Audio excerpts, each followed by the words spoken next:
네, 점심 먹고 바로 시작하겠습니다. 근데 8월인데 그렇게 안 더운 것 같아요. 맞죠? 맞아요. 오늘 얘기해보고 싶은 거는 동업이거든요. 예전에 저는 친구들하고 이제 아는 사람들하고 막 또 능력이 좋은 사람들하고 막 동업을 해봤어요. 근데 결론은 이제 절대로 동업하면 안 된다. 이거는 진짜 이거는 뭐 말로 표현을 못할 정도로 동업이라는 게 어렵다. 그 중에 가장 어려움이 무지였어요. 무지. 그러니까 우리가 능력만 있다고 해서 실력만 있다고 해서 돈을 만들 수 있는 건 아니거든요. 그리고 뛰어난 사람 두 사람이 있다고 해서 퍼포먼스를 내는 게 아니란 말이에요. 그러면 조화를 이루어서 서로 잘 맞춰가야 되는데 그런 부분들이 나이가 어렸을 때는 좀 많이 부족했던 것 같아요. 그리고 어떤 케이스는 초기에 잘 된 케이스도 있어요. 물론 이 잘 되는 과정에 한 명이 욕심내기도 했고 뭐 그 과정에 어려움이 있었지만 그분이 열심히 해서 좋은 성과를 냈지만 성과 내니까 또 이제 지분이나 그 욕심내는 사람들이 많아지고 또 다른 사람들이 이제 잘 될 것 같으니까 참여를 해서 이것저것 은근히 뺏어가려고 하는 거죠. 그래서 이제 진실된 대화를 하지 않는 거예요. 계속 어떤 사람은 이제 멀리 보고 어떤 사람은 짧게 보고. 근데 동업한 사람들 입장에서는 생활비라는 게 필요한데 어쨌든 먹고 살 수 있는 선에서 일을 해야 된단 말이에요. 근데 동업을 하면은 참 힘든 게 생활비가 없다라는 거예요. 그리고 지분을 이제 골고루 나누면 다 당연히 성공할 때까지는 돈을 못 버는 거죠. 근데 성공을 해도 작은 성공에도 돈을 분배하지 않고 또 재투자 하면은 견딜 수 없는 사람은 나가 떨어질 수밖에 없거든요. 그러니까 거기서 나쁜 속내도 많고 여러 가지 욕심만큼, 그리고 가까운 사람에게 더 진실되지 않게 말하는 것 같아요. 그래서 다들 동업을 하면 안 된다라고 얘기하는 것 같은데, 근데 그때는 저는 어렸어의 생각이고 지금 생각은 어떠냐면은 동업을 하긴 해야 한다. 근데 어떤 사람이 해야 되냐면은 일단 월등히 뛰어난 리더가 있어야 돼요. 그러니까 이 방향 키를 잡고 있는 사람이 있어야 되는 거죠. 오른쪽 갔다 왼쪽 갔다가 기가 팔랑팔랑 거리는 사람하고 같이 동업을 하면은 그것보다 힘든 게 없단 말이죠. 맨날 싸워야 되고 맨날 다퉈야 되고 이거 아닌 것 같고. 그러니까 아는 게 진짜 많아야겠죠. 월등한 사람이 한 명 있어야 되고 그 월등한 한 사람을 몰아줘야 된다. 그래서 그 따라가는 마음도 있어야 되거든요. 그렇게 하려면은 이제 뭐 작은 형태라도 급여 같은 걸 지급하긴 해야 돼요. 왜냐면 나중에 보상이라는 거는 결국 질분의 형태로 다 보상을 받기 때문에. 나중에 지금 어떤 사람들 열정만 가지고 데리고 와가지고 막 부려먹는 사람도 많고. 근데 그 의도는 진실이 드러나거든요. 어쨌든 제가 미래를 예측하는 기술에서 선한 마음이냐 악한 마음이냐에 따라서 결과는 알 수가 있는 거니까. 그래서 젊은 사람들에게 그 창업하라고 하는 거는 진짜 좀 잔인한 말인 것 같기도 해요. 그 부분에 있어서. 물론 또 아무것도 안 하는 것보다 그런 고통을 받는 게 나쁘진 않죠. 고통을 받으면서 그 다음 정지해 나가면서 나아가는 게 있으니까. 근데 지금 제 결론은 혼자서 뭘 할 수 있는 건 이 세상에 없다. 아무리 한 사람이 뛰어나고 뭐 아는 거 많고 일도 잘하고 마케팅도 잘하고 하더라도 혼자서는 에너지가 안 나와요. 퍼지게 돼요. 책임감이 없기 때문에. 그러면 결국은 능력이 좀 부족하더라도 책임감이 강한 사람이 무언가를 해내게 되어 있는데, 그러려면 우리 인간이기 때문에 사람과 사람이 연결되어 있어야 된다는 거죠. 그러면 책임감도 강하고 그 사람들과 다투지도 않고 리더십도 뛰어나고 이끌어 나가려면 제일 중요한 그릇이 커야 됩니다. 그릇이 크려면 어떤 행위를 해야 그릇이 클 수 있을까요? 혹시 아시는 거 있나요? 아무 얘기나 해봐요. 그런 거 말고 아까 동업도 그렇고. 어떻게 해야 그릇이 클 수 있을까요, 사람이? 남을 사랑할 줄 알아야 돼요. 맞아요. 그렇죠. 정답에 따른 근거를 얘기해봐요. 정답을 얘기했으니까. 그러니까 항상 하시는 말씀이 이제 남을 좋아하면 뭔가 내가 그 사람을 좋아하는 것만큼 뭔가 얻고자 하는 마음이 크잖아요. 나는 너를 좋아해가지고 이거 해줬고 저걸 해줬는데 넌 왜 나를 안 좋아해줘 하는 그런 마음이 들기도 하고, 사실 그런 마음이 든다는 게 사실 자기가 뭔가 손해본다는 생각을 하기 때문이라고 생각을 하거든요. 근데 다른 사람들을 진심으로 약간 위하고 생각을 했을 때 그런 마음에서 나오는 뭔가 행위나 뭐 말들은 결국에는 그냥 딱 그 상황만 놓고 보면 나한테 뭔가 손해가 되는 그런 상황이 있는데, 그런 좀 사랑하는 마음이 있어야 이제 다른 사람들하고 동업을 할 때도 내가 손해본다는 생각이 아니라 그냥 좀 트러블을 일으키지 않고 항상 본질만 추구하고 약간 화기애애하게 어려운 상황들을 헤쳐나갈 수 있는 것 같아요. 맞아요. 교육이 너무 잘 됐는데. 그러니까 이런 거를 이제 알고 있다는 자체가 저도 너무 고마운 거죠. 이게 은근히 이게 삶 속에 드러나거든요. 근데 멤버가 모두 다 그렇게 크고 모두가 사랑한다면 그 조직은 잘 될 수밖에 없다라고 저는 생각을 해요. 근데 일단 그릇을 이제 키우는 연습을 해야 되는데 첫 번째가 이제 손실회피 편향에서 벗어나야 돼요. 우리는 자꾸 잣대를 계산을 한단 말이에요. 이게 손해 보는지 안 보는지. 이제 그때마다 이제 그 고통 신호가 올라오기 때문에 그걸 극복하는 걸 많이 연습해야 되는 거예요. 체험을 좀 많이 해야 되고 그리고 나눌 수 있는 사람이 돼야겠죠. 그러니까 나만 다 가져가면은 뭐 맞죠? 그건 지속성이란 건 없다라는 거예요. 잘 된 거에 대해서 다 가져가 있는. 그리고 이게 사업이 인계점이 높고 어렵기 때문에 결국 잘 되지 않으면 다 종이 쪼가리인 거거든요. 근데 잘 되는 순간 사람들이 시선을 받게 되고 돈이 쏠리고 매각되는 거였기 때문에 그 규모 자체를 키우는 게 중요하다. 그래서 이제 작은 것들은 좀 손해 볼 수 있어야 된다. 소탐 대시를 해서는 안 되고, 그리고 좀 어차피 마음가짐도 설렁설렁 하는 게 아니고 진심으로 해야 된다는 거죠. 근데 조금 손해 볼 정도를 따지면서 사업을 할 거면은 제가 봤을 때는 안 하는 게 맞는 것 같아요. 그리고 상대에 대한 기대가 없어야 돼요. 상대가 뭘 해줘야지 내가 이렇게 된다. 이렇게 돼서는 안 돼요. 아까 사랑하고도 이어지는데 내가 다 하겠다가 깔려 있어야 돼요. 내가 같이 하기로 한 그 순간의 선택이 전부였던 거예요. 일시불로 다 받은 거예요. 나중에 뭐 이렇게 잘하는 거 보고 어떻게 하겠다. 이거는 아닌 거예요. 결혼도 마찬가지인 거예요. 결혼할 때 일시불로 다 받은 거예요. 내가 선택을 했잖아요. 그러니까 선택을 했으면 책임을 져야 된다라는 거죠. 어떤 사람 그래서 지적을 할 필요도 없고 상대가 또 동료가 그렇게 잘할 필요는 없어요. 내가 잘하면 되니까. 그게 결국은 선순환이 돼서 또 마중물이 돼서 이제 물이 쏟아질 수 있는 계기가 될 수도 있는 거고, 어쨌든 어려움을 누군가는 극복해줘야 된다. 그러니까 희생을 누군가는 해야 된다. 희생이 없는 조직은 있을 수 없는 거죠. 근데 그 희생을 내가 하는 게 좋죠. 내가 상대한테 자꾸 바라면은 바로 도망가잖아요. 그러니까 희생은 자기가 하는 거예요. 부모가 자녀를 키울 때도 부모가 희생을 하는 거지. 자녀 보고 성적 1등이라 서울대 가고 뭐 이런 내 자존감을 채워줘. 이렇게 해서는 안 된다라는 거죠. 항상 좋은 걸 가르쳐야 되고 남을 돕고 어려움에도 잘 될 필요도 없고, 그 부족한 건 내가 책임질 테니까. 그렇게 이제 우리가 나아가야 되는데, 사업도 좀 비슷한 것 같아요. 결혼도 비슷한 것 같고. 그전에는 이런 어떤 수준의 사람이 아니었다 보니까 맨날 고민이에요. 전부 다. 저도 그랬고. 타임머신이 필요할 정도로 창업을 하면 엉망이 되는 순간들이 많단 말이죠. 그러면은 그걸 잘 이겨나가는 팀들을 보고 그걸 잘 이겨내고 결국은 해낸 팀들은 진짜 대단한 사람들이라는 생각이 많이 들어요. 그래서 좀 줄 게 있어야 된다. 우리 회사 같은 경우는 제가 은미님을 착취하는 것처럼 보이지만 실제는 생활비도 어쨌든 나가고 있고, 그래도 은미님 좋은 데서 지내라고 시설도 그래도 좀 무리해서 있는 것 같기도 있고, 그다음에 기술을 가르쳐 줄 수 있는 것도 있고, 그런 부분들이 있죠. 근데 반대로 은미님 입장에서는 여기서 이제 거의 뭐 착취당하듯이 의식이 있을 때는 일밖에 안 하시니까 어떻게 생각하세요? 미래가 어떻게 될 것 같은지 우리 회사 이렇게 고생하는데. 좀 잘 되는 미래밖에 약간 안 보이는 것 같아. 그러니까 어쨌든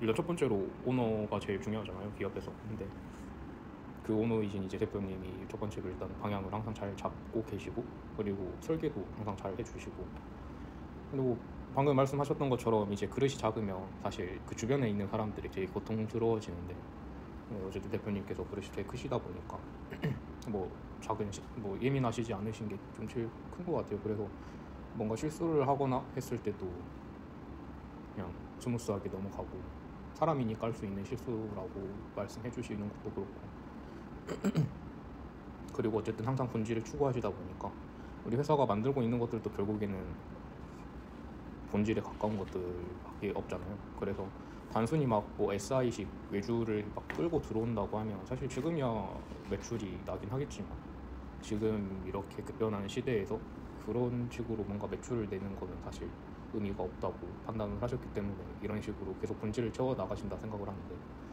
그러다 보니까 이제 저도 사실 막 일어나 있을 때 거의 일밖에 안 하긴 하는데, 이전 직장 다닐 때는 되게 일하고 제 생활하고가 되게 딱 단절되어 있었거든요. 그래서 출근을 하고 일을 하면 그냥 기계처럼 일을 하듯이 일을 하고, 또 퇴근 시간만 기다려지고 퇴근해야 되는데 이제 만약에 야근을 할 만한 상황이 오면 이제 고통스러워지고, 또 주말에 만약에 막 출근을 해야 된다면 되게 고통스러웠는데, 근데 사실 그걸 생각해보면 진짜 그때까지만 해도 저는 직장인으로서의 개발자였던 것 같아요. 그냥 개발자라는 그 직업 자체가, 직장 자체가 개발자를 통해서 얻어낸 그 직장 자체가 저한테 중요했던 거지. 사실 개발이라는 직업이 뭔가 중요하다라는 생각은 되게 약했던 것 같은데 지금은 사실 개발자라는 직업 자체가 너무 좋아지게 되었고 이런 개발자로서 계속 처음부터 솔루션들을 만들어 나간다는 게 되게 가치 있고 의미 있는 일이다 하는 생각이 되게 들기도 하고 그러다 보니까 일하는 것 자체도 되게 즐겁고 그리고 로월드도 약간 뭔가 사회에 약간 증명을 해야 되는 사명이 있는 그런 회사라고 지금 생각이 들거든요. 그런 사명감이 느껴지다 보니까 오히려 더 지치지 않고 즐겁게 일을 할 수 있는 것 같습니다. 가스라이팅 잘 된 것 같고요. 그래서 아무튼 뭐 자랑하려고 하는 건 아니고 저도 그렇게 크기 위해서 노력을 많이 하고 근데 이게 전부 다 그 실패에서 느꼈던 아픔들에서 다 이 방향을 잡아왔던 것 같아요. 어떻게 지분을 나눠야 되고 어떻게 동기부여를 해야 되고 또 방향을 어떻게 잡아가야 되고 우왕좌왕하면 다 무너지는 거잖아요. 그래서 처음부터 감자를 심어야 되고 그런 것들이 이제 어쨌든 실천하고 있으니까 그리고 저도 이제 지금은 어떤 세일즈와 영업 마케팅이라는 문제에 직면해 있는데 사실 이것도 이론적으로 가보면은 결국 내가 본질적인 걸 추구하고 있으면 결국 잘 되는 거예요. 그래서 누구나 사업을 할 때 근심과 걱정과 고통과 이런 괴로움이 이제 무지하면서 올라오는 거고 그 다음에 이 시간들을 견뎌내지 못하기 때문에 저는 온다고 생각을 해요. 그래서 이런 부분에 대해서 동업자들끼리 대화를 저는 많이 해야 된다라는 생각이 들고 특히 그걸 위해서 노력을 많이 해야 된다고 생각해요. 서로 회의하는데 그냥 진짜 속내는 말하지 않고 그냥 불쾌한 얘기만 한다든지 서로를 공격하는 얘기만 한다라고 하면은 그거는 모두가 안 좋아지는 거잖아요. 결국은 잘 되기 위해서 다 시간을 쓰고 있는 건데 이제 누군가는 이제 정말 이걸 풀기 위해서 노력을 하고 대화를 하고 그렇게 해야 이제 에너지가 만들어진다.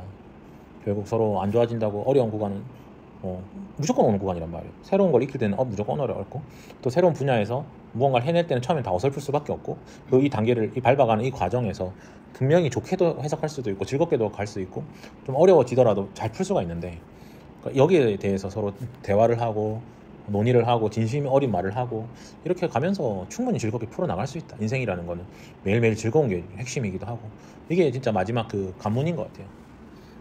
누구나 매일매일 성장한다면서 2년 정도 했을 때는 어느 정도 안정을 저는 다 취할 수밖에 없는 사회라고 생각해요. 예전에는 그런 사회는 아니었죠. 근데 지금은 이제 그게 또 어려움이 된 거죠. 예전에 시험을 딱 잘 쳐가지고 딱 이렇게 코스 딱 잘 짜여진 코스대로 걸어만 가면 되는 코스였다가 지금은 그게 아니고 인내하고 그 길을 그 믿음으로 지속해 나갈 때 그리고 또 그릇이 커야 여러 사람들과 협업도 할 수 있고 상생할 수 있으니 이게 이제 어려움이 되었는데 그리고 눈에 또 당장 성과가 안 나니까 다들 괴로울 거고 근데 그걸 또 버티면 또 되는 거고 또 결국은 그러잖아요. 그래서 결국 나가서 부자가 됐어요. 그래도 허무하다라는 거예요. 그러니까 지금 현재를 즐겨야죠. 그럼 현재를 즐기기 위해서라도 우리가 대화를 많이 하고 생각을 조금 나누고 진심 어린 생각을 좀 해야 돼요. 대표라고 해서 계속 아픔을 감추고 잘 될 거다 라고 하는 것보다는 내가 이렇게 생각하는 근거는 이러한 데서 기여를 한다. 그럼에도 모르고 있는 부분도 있고 틀린 부분도 있고 또 이런 부분에서 의존을 하고 있다. 의존을 걸면은 어떤 건 좋고 안 좋고 이런 것들이 있겠죠. 그런 것처럼 저 같은 경우도 그냥 하루가 재밌어서 사는 거거든요. 솔직히 말해서 그냥 할 수 있는 게 많아서 사는 거예요. 그냥 개발적으로 보면은 저는 20년간 개발만 했으니까 익숙하잖아요. 그게 문제나 버그 잡는 게 익숙하단 말이에요. 오늘 오전에도 출근하자마자 원래 손도 안 대려고 했단 말이에요. 우리 커머스 쪽은. 근데 iOS 쪽 스크롤 버그가 너무 심하길래 그래서 이거는 왜냐면 은민님 iOS가 없잖아요. 우리 회사 연락해가지고 그래서 제가 iOS 폰을 쓰니까 이제 로컬에 띄우고 노컬에서 이제 호스트를 이제 내부 IP로 접근할 수 있게 망만 갔다면은 이런 걸 알고 있고 그러니까 이런 걸 아니까 뭐 굳이 서버 배포를 한다든지 그럴 필요가 없죠. 그냥 같은 네트워크 망에서 내 PC를 서버로 만들 수만 있다면 바로 내 모바일에서 바로 테스트가 되는 거고 이제 그러면서 여러 가지 문제를 또 발견하고 오늘 오전에 좀 해결했었는데 이런 부분들이 그렇게 부담스러운 일은 아니라는 거예요. 버그라는 부분도 그렇고 그 다음에 또 제가 그 팀원들한테 항상 치산수법으로 깔고 있는 게 뭐냐면 제가 그 가르칠 때 항상 하는 얘기 있잖아요. 일 안 해도 된다. 맞죠? 듣는 입장에서 어이가 없는 얘기지만 왜냐면은 왜 그런 말을 하냐면은 억지로 일을 시키는 게 어렵기 때문에 그리고 억지로 자기 실력보다 더 높은 거를 강제로 시키면 거기 거짓말이 나오기 때문이에요. 그래서 항상 마음을 편안하게 해줘야 돼요. 그러니까 문제에 부딪히면 꼭 알려줘. 내가 도와줄 수 있는 사람이야. 를 이제 미리 깔아놓는 거죠. 근데 그걸 안 해놓으면은 마치 지적만 하거나 이렇게 고쳐주지 않고 어려움을 해소해주지 않으면 다 감추게 되어 있거든요. 그러니까 개발자가 코드에서 뭘 감추는 순간 나중에 런타임 가서는 큰일이 나는 거예요. 그래서 뭐 타이머 같은 걸 써가지고 0.3초 뭐 이렇게 뭐 눈앞에 현재는 되겠지만 나중에 가면은 여러 네트워크를 통해서 여러 디바이스에서는 문제가 바로 드러나는 거예요. 그게 치명적인 문제란 말이에요. 그래서 그런 걸 절대 용납하지 않기 위해서라도 도와줄 사람이 옆에 있다라는 걸 또 좀 알려줘야 되는 거거든요. 그리고 부담스럽게 갈 필요가 없다. 그래서 우리 회사의 또 독특한 점이 데드라인이 없다라는 거예요.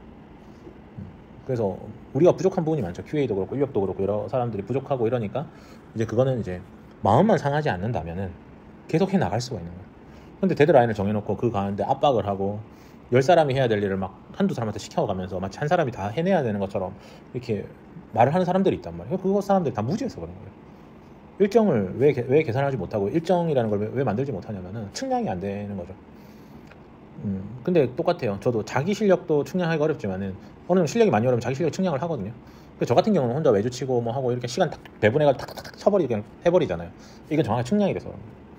근데 제가 가리키는 입장에서는 양육할 때는 계속 한 단계씩 높은 걸 시키기 때문에 막힐 수 있다는 걸 항상 전제 깔아놔요. 그리고 프리쟁이 걸릴 수 있고 그리고 헤매는 시간들, 학습하는 시간을 다 그 안에 포함하기 때문에 쫄리면은 내가 급하게 예를 들면 내일까지 해주세요 그러면은 공부 안 하고 넘어갈 거 아니에요. 그러니까 공부하고 넘어가라고 그렇게 데드라인을 안정하는 거란 말이에요. 근데 이제 결국은 그것도 아는 거죠. 가속도가 붙으면 공부를 하고 넘어갔기 때문에 나중에 가속도가 붙는다는 거예요.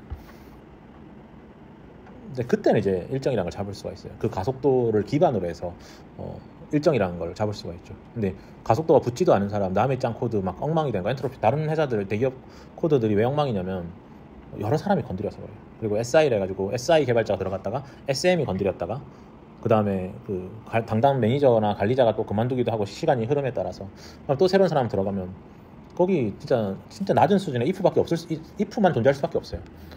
왜냐면 복잡하게 해놓으면 나중에 다 문제가 될 거잖아요.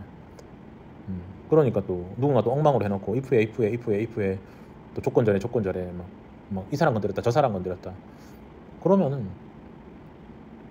당연히 별것도 아닌 거 가지고 며칠을 쓸 수도 있는 거고 정말 비효율적으로 흘러가게 되고 그리고 또 정말 이런 걸 모르면은 대다수의 스타트업은 이런 데서 다 무너지게 돼 있습니다. 시작은 호의롭죠. 막 스펙 좋고 막 팩이 있습니다. 돈 딱 투자 받아와가지고 여기서 다 무너지는 거예요. 코드가 난개발이 되는 것부터 무너집니다. 급하게 오픈했거든. 되는 척했죠. 그 다음에 어떻게 돼요? 되는 척한 거 위에 또 뭘 지었죠. 그 모리성 위에 쌓는 거. 그 개발자들은 다 고통받지. 그래서 개발자 도망갔다 쳐봅시다. 그러면 또 못 모르는 개발자 해낼 수 있습니다 하는 개발자 아니면 요즘에 신입 개발자 뽑아가지고 막 갈아 넣는 거예요. 그러면 이제 자괴감이 드는 거죠. 지금 이 상태에 놓인 사람들이 진짜 많을 것이다. 99%가 그럴 거고요. 그래서 개발만 한다고 뭘 만들고 있다고만 해서 좋은 건 아니에요. 그래서 리더가 실력이 중요한 거예요. 방향과 일정과 공정과 설계와 추상화와 이게 다 돼야 된다고요. 그래야 이게 때맞춰 딱딱딱딱딱 나오는 거죠. 그래서 아마 우리 제품은 내년에 딱딱딱딱딱 나올 거라서 이 구간을 즐겁게 바라보는 거죠. 근데 이게 없다면 더 불안할 것 같거든요, 솔직히. 막 지금 대표랑 개발자랑 싸우고 개발자 나갔고 새로운 개발자 뽑고 있고 우리는 그런 과정이 1도 없잖아요. 오히려 같이 일하고 싶은 개발자가 더 많은 상황이에요. 제가 자본을 못 끌고 오는 리더의 부족함이 더 큰 회사다. 우리는 반대로. 근데 저도 자본을 끌고 오는데 노력을 하지 않아요. 1도 안 할 거예요. 결국 밟아야 될 과정은 다 밟아야 돼요. 내가 느껴야 될 감정은 다 느껴야 된다고. 마케팅적으로, 세일즈적으로, 그 다음에 SNS 커머스나 이쪽에서 우리를 키워나가고 우리를 알리는 과정은 다 겪어야 된다. 그리고 그 과정에서 최대한 효율적으로 가야겠죠. 또 맞는 방향으로, 틀리지 않는 방향으로. 그렇게 가고 있고 개발도 그렇게 하고 있고 우리 인력 비용도 엄청 유지 비용이 낮고 저 같은 경우는 저는 아예 제로니까 제 꿈을 향해서 가고 있으니까 저는 영원히 갈 거란 말이에요. 그래서 그런 면으로 봤을 때 이런 부분들이 사업을 성공하게 하는 것 같아요. 이런 게 안 되면 동업도 어렵고 그릇도 좀 커야 되는 게 결국 사랑하는 마음이 없으면 가정생활도 어려운 것처럼 회사생활도 진짜 어렵다고 저는 생각하거든요. 제가 회사에서 얼마나 사람들 다투는 걸 많이 봤겠어요. 다들 다 많이 봤겠죠. 우리 삶이니까. 이걸 안 보고 사는 사람은 없을 거야. 일을 하고 있는 사람이라면. 그래서 예전에는 두렵고 도망가고 싶었고 사람들과 어울리고 싶지 않았고 그래서 저 혼자만 뭘 하려고 했었어요. 근데 문제가 뭔지 알아요? 혼자 있으니까 놀게 된다는 거예요. 내가 다 할 수 있으면 뭐해? 책임감이 좀 떨어지니까 놀게 되더라는 거죠. 그래서 결국은 또 혼자 한다고 좋은 것도 아니라는 거예요. 동업이 안 좋은 게 있지만은 혼자 한다고 좋은 것도 아니다. 저 같은 경우는 또 개인적으로는 이제 먹고 살 정도로는 혼자 해도 어느 정도 회사를 만들 수 있지 않을까 이 생각 진짜 많이 하고 살거든요. 근데 저는 아니라고 생각해요. 결국 그 서로 협력하고 돕고 그 돕는 마음에서 내가 놀고 싶은 마음을 좀 줄이고 일을 조금 더 하게 되고 그 조금 더 하다 보니까 그게 에너지가 돼서 습관이 되니까 노는 게 일하는 게 노는 게 되고 왜냐면 또 내가 열심히 만들었는데 누가 좋아해주면 기쁘잖아요. 그런 어떤 보상 심리도 있는 것 같고. 네. 뭐 다른 질문 없나요? 없으면 여기까지 할게요. 네. 네, 감사합니다.